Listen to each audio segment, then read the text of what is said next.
Hi, this is Hutch with bankingtruths.com, and today we're going to look at what happens when your clients can't fully fund an IUL policy as you had originally intended for them to do. So even though it says X client on the top left, that actually stands for example client.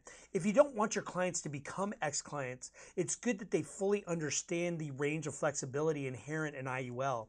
And this is actually part 2 of a series before we looked at what happens when they pay their premiums late and how that affects policy performance long term. What we're showing here is if they can't get anywhere near the projected funding amount and how that affects ongoing performance. So let's jump in here and look at the non-guaranteed cumulative premiums. That's what these colorful lines are representing. The blue is optimal, and you can see they're all overlapping down here. So in the first 2 years, this particular client pays $60,000 a year for 2 years. Cumulative funding of 120. This is the maximum allowable non-MEC premium for optimal growth and income in the future. Now, the blue line is the optimal funding scenario that you can see they get in 5 premiums of 60,000 in 5 years. However, they fall far short of that with the green scenario and the orange scenario.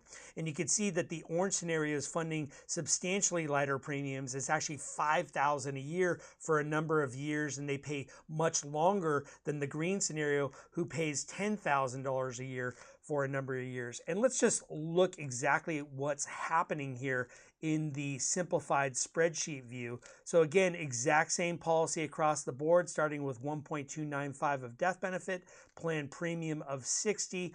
And you can see here that the 60,000s are going in for 5 years, totally optimal. In the green scenario, we see 60,000 for 2 years and then tens for 5 more years, filling it up after, or filling up as much as they can after 7.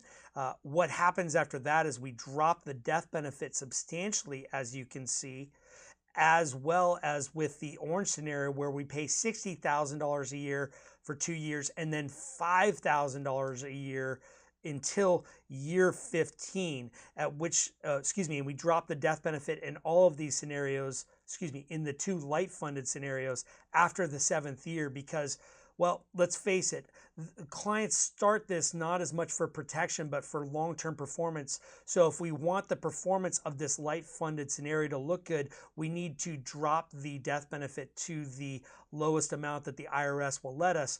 There is the 7-pay test in the way, but after 7 years, we get a new 7-pay test and we can go ahead and squash the death benefit. So let's jump back into the visual part of our software to see the effects on, first, surrender value. Actually, let's look at the death benefit first so you guys can see and visualize what happens with the death benefit. So for these first 7 years, the blue is growing more because we're using an option 2 death benefit where the death benefit increases by the growth of the cash value. And obviously when more premiums going in, therefore the death benefit and the cash value are growing in tandem.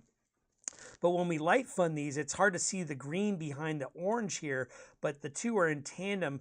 The death benefit stays relatively flat after that 60, and then you can see after the 7th year, we just squash the death benefit to the lowest level possible. And since more money went into the green scenario because they were paying $10,000, the death benefit is going to be higher. You can see the death benefit starts to go down again here at age between 64 and 65, and that's because we start taking income, and we're going to visit that in just a moment. But if we now look at the effect of surrender value, obviously it'd be better to get more money in sooner to this policy and let it flourish. You'd have a lot more cash value, just for paying 5 premiums of $60,000 a year. Even at the average AG 49 rate, we're looking at $716,000 of cash value.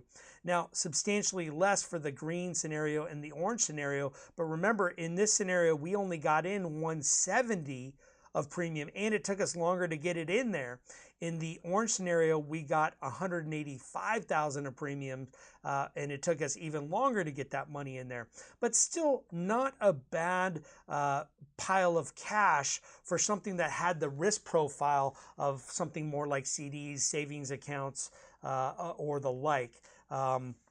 if we stretch this out to see the effect on income here, let's go out to life expectancy.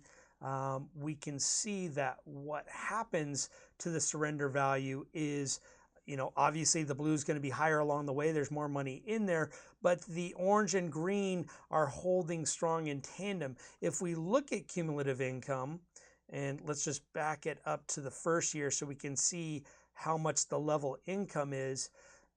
It's obviously a lot less than the max funded scenario, but remember, we put in substantially less premium and it took longer to get it in there. But still, putting in $170,000, $185,000 to take 30 to 31, almost 32,000 of tax-exempt income for 20 years, and to total 612,000, 638,000 of tax-exempt income over the course of 20 years is not too shabby, especially considering that's not all that happens here. So clients often forget that this is a life insurance policy since they're using it for income.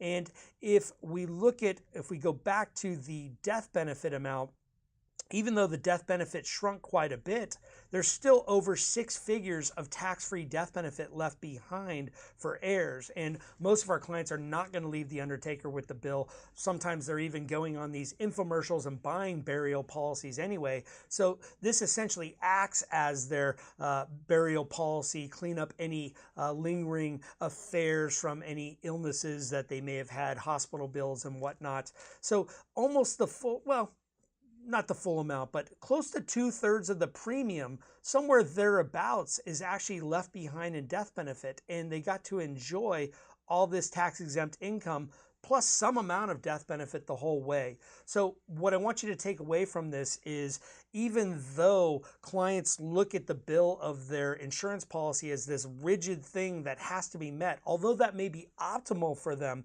it's not as rigid as they think. And so showing them that there are these escape hatches, there are ways to bow out of what was originally planned for them, and how they can still produce a favorable result, not only during their lifetime, but also at death, can often help them wrap their head around why they want to use index universal life as an asset class.